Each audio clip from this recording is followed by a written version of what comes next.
What's up, guys? So this is the room that I'm going to use for an example to showcase some of the methodologies people do when attacking machines. It's a fairly simple one. I think it's a good intro. I'm going to be following the pen testing fundamentals room with these steps. This one being information gathering, enumeration and scanning, exploitation, privilege escalation, and post-exploitation. Maybe not the post-exploitation, but that's basically what people do after they have gotten root access to a machine. So without wasting too much time, I'm going to show you how we do this. So the first thing we're given here, right, is our IP address. So I'm going to show you guys a cool tool people use called Nmap.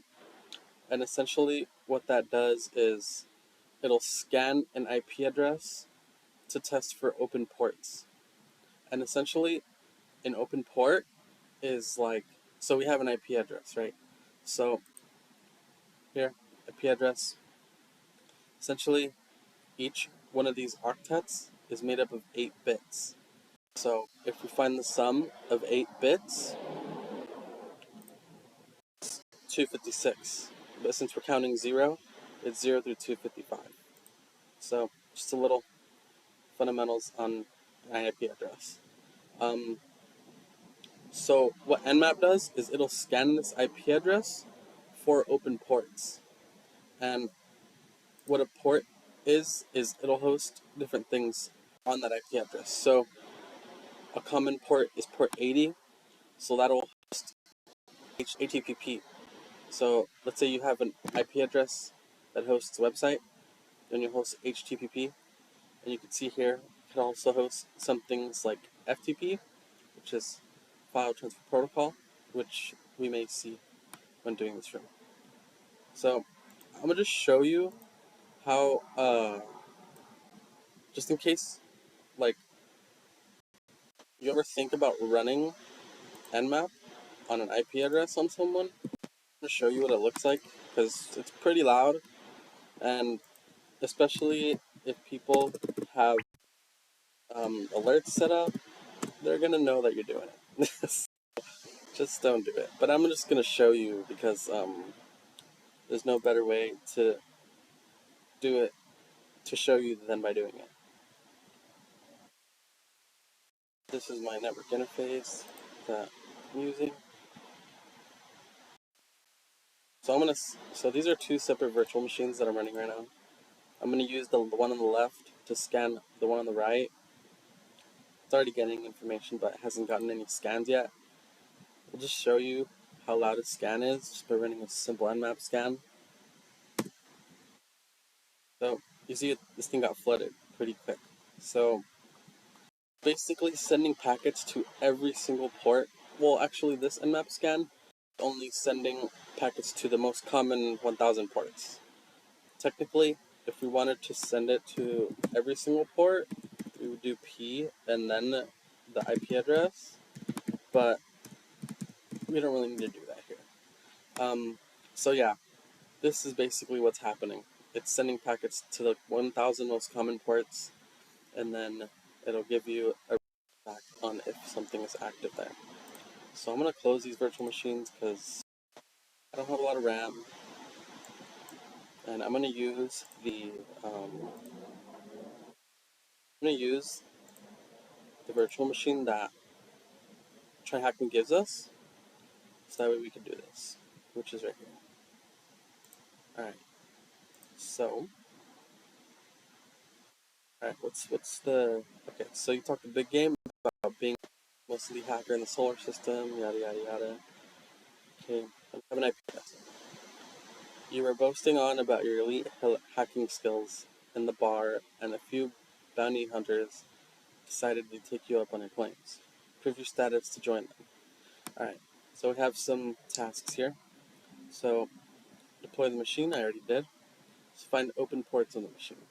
Alright, so following the steps here from the pen test room, now we're kind of this is basically information gathering and enumeration and scanning. It's 2 steps in one. We can, since we have an IP, we can check out this room. What we could do is just, or this IP, we could just straight up put the IP in the URL and see if that gives us something. Yeah, we got something. It says here, look, finally up. It's about 3 more minutes, and you're going to go out with the garbage. I'm not gonna read all this, but you can read all of it. Something cool to, or something nice to do is check out the page source. So you can right click. No, not there.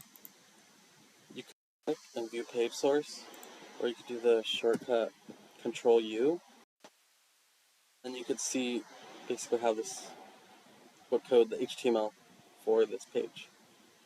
So we don't really have much here.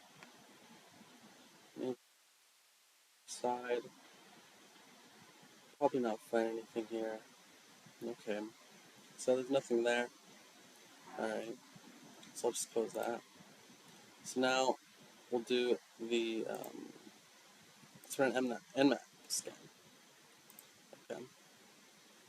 So I think it's just Ubuntu, nothing crazy. You don't really need Kali or to do stuff like this. So we'll just do Nmap with the IP address, and then let's just do straight up Nmap. You press the spacebar and it'll tell you how fast it's done. To make scans faster, you could do Control C to abort the SIGINT, the signal interrupt, to stop whatever you're doing. So to do like a quicker Nmap scan, you could do T4. The default is T3. That's just how the scans go. But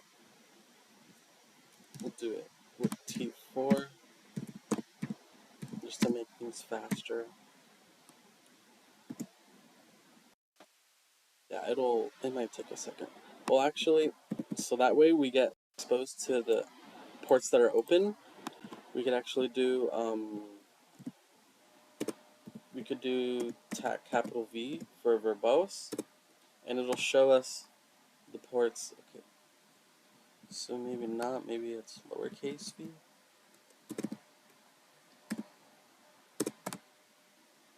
Okay, yeah, lowercase v. Okay, so we have some ports here. Okay, so port 22, port 21, and port 80. For future reference, port 21 is okay. Here it is. Port 21 is FTP, File Transfer Protocol. Port 22 is SSH, and port 80 is HTTP. So just to like proof of concept, the way that we're seeing this website is because it's hosted on port 80.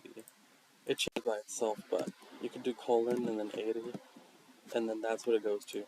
You cannot do like 21. It just won't do it. Oh, it says address restricted, because not every port is meant to be accessed through the URL or through the browser.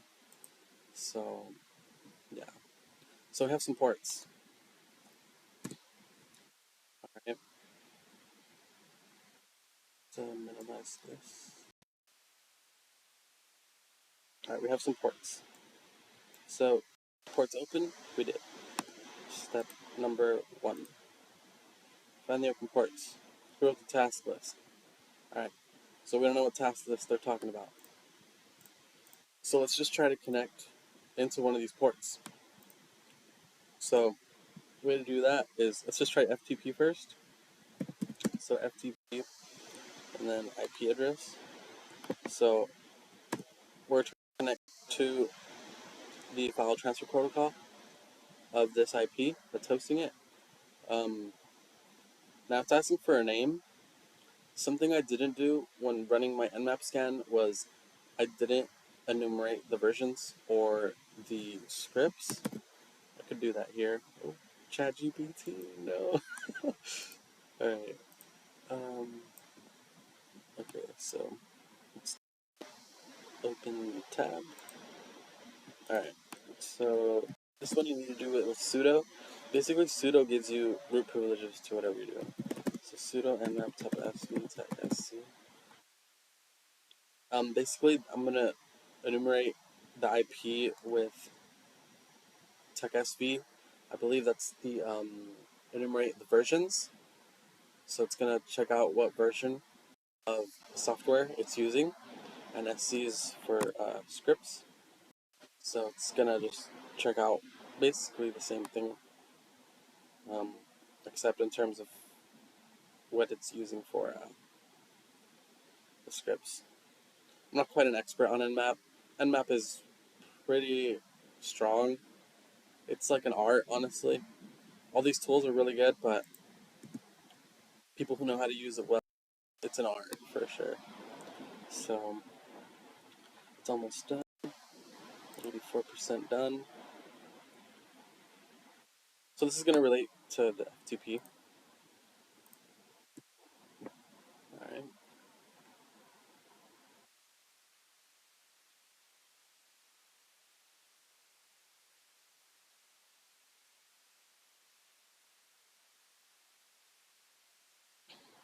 So here, the SYN stealth scan, basically there's different kinds of packets. I don't know if you remember in the beginning, I mentioned send packets to every port. A SYN packet is the type of packet that you can send. There's multiple kinds of packets, but I'm not trying to lose you on going too deep into this because it's pretty easy to get lost, especially if you just go all the way in on everything. So alright, we have FTP. This is the whole scan right here, the result of the scan. So it shows us now the versions of the of SSH that it's using, the version of FTP, and what kind of server is running. So the website is running on Apache, and it's an Ubuntu machine. So this is really useful information, and it says anonymous FTP login allowed. FTP. For a lot of the entry-level rooms, this is going to be pretty common. So basically what that means is when it asks us for a name, we could just put in anonymous, and then we're in. And it's going to follow the same Linux commands. I'm just going to assume you know something about Linux commands. I'm not going to go too deep into Linux commands and all that. So we have some text files. Alright, so let's just get everything. Doesn't work.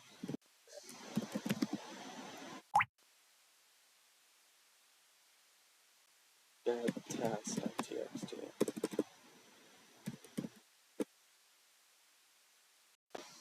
And then I believe it's exit. Yeah. So we'll check out. Now we have some things just to be more organized. I'm going to make a directory, bounty, and then move task.txt. Or I could just do move. The asterisk is just a wildcard symbol to bounty. It's just going to say everything that has the everything that's a txt file is going to be moved into bounty. Alright, so now we got our txt files, so let's see what those are. Alright, so we got a word list. Cool. We're probably going to do some brute forcing with this. Task. So it's just the word list. So we got a task.txt. Cat task. Okay. Protect vicious. Plan for the red eye pickup on the room. On the room. Written by Lynn. Alright, so let's go back and see what so who wrote the task list? That was Lynn. Lynn wrote it. What service can you brute force with the text file? So we already got in to FTP just by putting in anonymous. So we have a word list here. Let's copy that and see if any of those is password. I'm just gonna use a common tool called Hydra. I haven't used it in quite a while, so yeah, probably gonna have to look up something to do it. So let's make a file called pass.txt, and this is going to be basically what we're going to use to brute force SSH. Again, do not brute force anything in real life, because like I showed you in the beginning, people are going to know you're doing it. So yeah, just okay. So we have our passwords. They're what looks like passwords. What I'm assuming are passwords, but we don't have a user. So we do have a user. So basically, that's Lynn. Um, a lot of times when you're doing these rooms, you're gonna have to think of things like that, like, oh, I don't have a user, or I don't have this information. But really, everything is right in front of you. So you're gonna have to really like be resourceful and utilize, all right, what information have I gotten so far that I can use to get further in the machine, because a lot of times you're not going to be really given um, all the information. You're going to have to look for it. All right, so I'm going to just add your command SSH. All right, geeks for geeks. Let's go. All right, Hydra. Okay. All right, there you go. This is basically what we want. For P, we don't need capital P. We're just gonna do the name itself. So I'm just gonna copy this.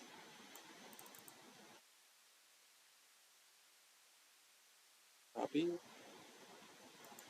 Yeah, I'm running on like 8 gigabytes of RAM, so I mean, this is probably not my fans on. My computer's not liking this at all, but whatever.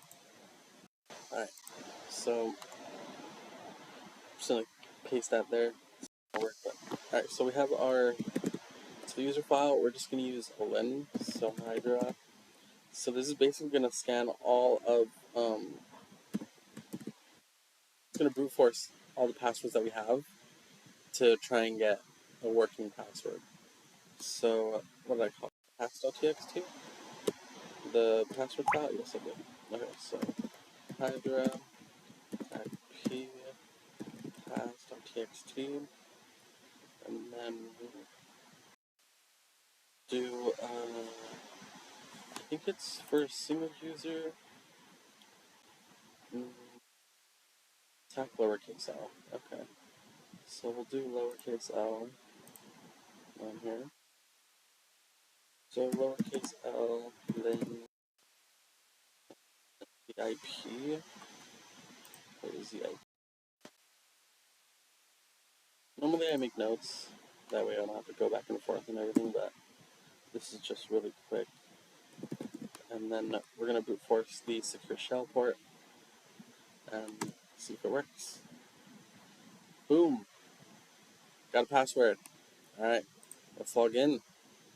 So, this is a challenge. So we can brute force SSH. What was the password? Red Dragon Syndicate. Right here. This is the password. There we go. Alright, so now that we can log in, let's do that. So, SSH lin at the IP address. So, yes. And the password is right here. Copy and paste this. And when you type into SSH the password, it's not going to show you what it is. It's always going to have a blinking cursor. But if you paste it, it's going to be there. So, we're in. Let's do Who Am I? We are Lynn. Awesome. And this looks like it's going to be our first flag. The Crime Syndicate. We got in. Alright. So, that's user.txt. Now, we need to get root.txt. Yes, it's right there, but we're going to try and do this manually. Alright, so I don't have a lot of my tricks on this machine, but there's a lot of different tricks people do to for privilege escalation. They like to do things. There's this there's this program called linps, or linps for Windows machines, linps for Linux machines. Um, but since we know the password for Lynn, we could try and see what she is eligible to do with root access. So basically, we're going to try and see what she can do with root privileges, basically what she could do running sudo. So since we're logged in as Lynn, we're basically just going to pretend like we're Lynn. So we're going to be like, alright, sudo tech L. Basically list everything I can do with root privileges.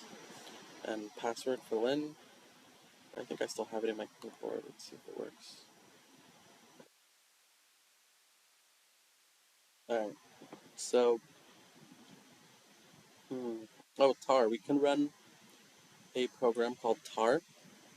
Alright, so since we can run this program with privileges, there's this thing called GTF opens, and basically what GTF opens is you can run a bunch of programs that are not malicious at all, and they're super simple, but you can use them to get privileges, to escalate your privileges. So right here, we already passed the enumeration scanning. We passed the exploitation. Yeah, essentially. We're in the machine, so yeah. So now we're on privilege escalation. So we're logged in as a user, but we want to be logged in as root. So we want to have total control on this machine, you know. So basically, we did this. We checked what we can run as the administrator, as the root user, and we see that we can run tar. Bin stands for binary. Tar is the application. So back to GTF open. So if you can run a a if you can run a program with tar, even something really simple, it doesn't really matter like what the program or application is that you're running. So even cat, you can escalate your privileges with cat. That's pretty crazy. So and cat is that's just what we use to, we literally just cat a file, cat user.txt. You could utilize this cat to get admin privileges if you can run cat as a super user in but in this case we can only run tar as a super user. So alright, so let's look for tar. Let's see if they have one for tar. I'm pretty sure they do. Been on DCF opens in a long time. Let's see how this goes. Tar, right here. So we're gonna have to look for the one that says sudo, or you can just click here sudo. Alright, right here. So the binary is allowed to run as a super user. It does not drop the elevated privileges and may be used to access the file system, escalate, or maintain privilege access. So basically, we just copy paste this, and that basically means we're going to be admin after we do this. Alright? So you can't just do it straight away. You're going to have to be in the folder of wherever the oh, you're gonna have to be in the folder of wherever the binary is. So tar is like right here somewhere. Yeah, tar is right here. So alright, so let's paste that command in. Okay. Oh, okay. I literally copied and pasted that. I meant to copy and paste this. It's because whenever you highlight in the command line, it counts as a copy, I guess. Alright, so if we do this, we should be able to run who am I, and then it'll say root. Alright, there you go. We got this little hashtag, who am I, or root. There you go.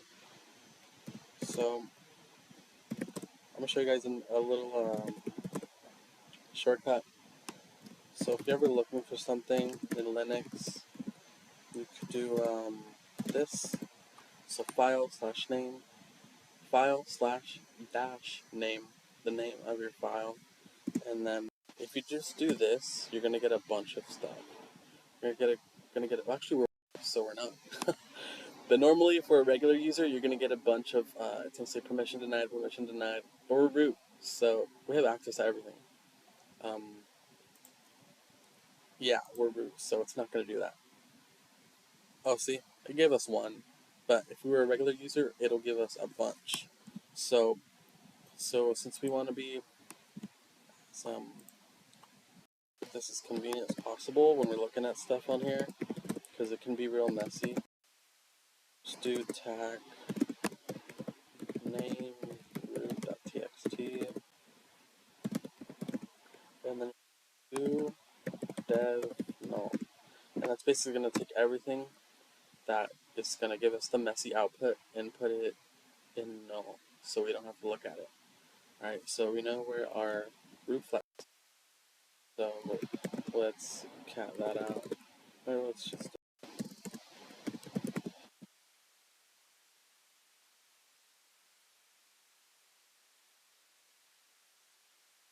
Oh, we need to go to root. So let's just cat root/root.txt, and we got it. We got the flag, and we go back. There you go. Red flag. So yeah, it's just like a little intro. This is like a really gamified room. Um, it can get really hard really quick, but you have to start somewhere. I think this is a great start, honestly, because FTP, I've seen it when I'm doing challenges. Um, brute forcing passwords, uh, I do it, um, but not on like if there's certain rules for things like live events, like the CTFs. There's no brute forcing at all. I do not brute force anything. You're not allowed to. But these guys have a lot of money. Tryhackme has money. They can run these things on infrastructure that can handle it. Nmap, super awesome tool. I could do a whole video just on Nmap, but I'm not going to try and lose you. I just wanted to show you how this is basically done. So, yeah. Thanks, guys, and have a good one. See you later.